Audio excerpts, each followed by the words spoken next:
Isang paraan upang maipakita ang suporta kay dating Pangulong Rodrigo Duterte ay ang pagboto sa mga kandidato ng PDP laban. Ito ayon sa isang local official ng Puerto Princesa, Palawan. Samantala, nagpaabot ng kanilang advance birthday greetings ang mga taga-suporta ni FPRRD mula sa nasabing lungsod. Si Creselyn Cataro magbabalita live. Creselyn, magandang gabi.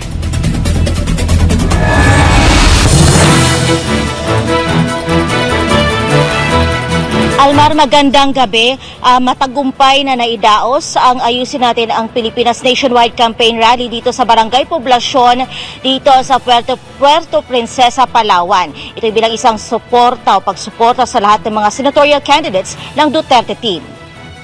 Maliwanag na walang basihan at iligal ang pagkakaaresto kay dating Pangulong Rodrigo Duterte.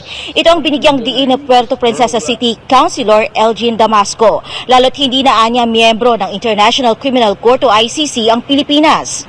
Kaya naman sa panig ng mga taga-suporta ni Pangulong Duterte, sinabi ni Damasco na isang paraan upang maipakita ang patuloy na suporta sa kanya ay ang pagboto sa mga kandidato ng PDP laban. Yun pong pag-surrender natin sa kanya sa dayuhang korte, pagtraidor yun. Hindi lamang kay Pangulong Duterte, kundi sa soberenya ng ating bansa.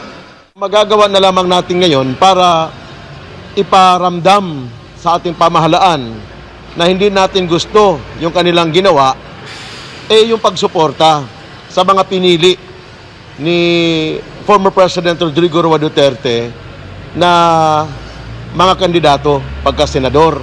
Idinagdag pa ni Councilor Damasco na lahat ng mga kandidato sa pagka-senador ng PDP laban kasama si Pastor Apollo C. Quiboloy ay tiyak na isusulong din ang mga adhikain ni dating Pangulong Duterte.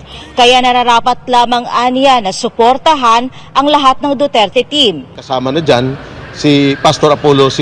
Quiboloy, tulad ng sinasabi ko, tayo na mga supporters ng mga Duterte, kailangan natin suportahan dahil yun pinili ni Tatay Digong. Sa tingin ko naman, dahil ang mga programa laban sa korupsyon, laban sa kriminalidad, ay programa ni Pangulong Duterte, alam ko naman na itong mga kandidato niya, yun din ang ipaglalaban.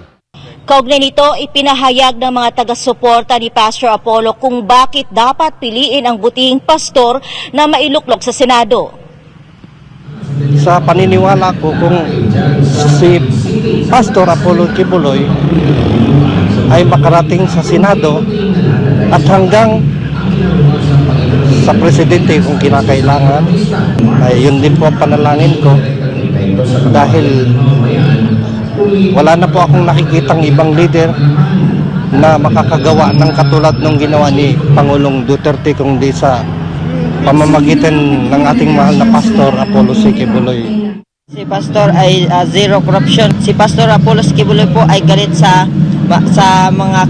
korap tsaka sa mga CPP, NPNDF.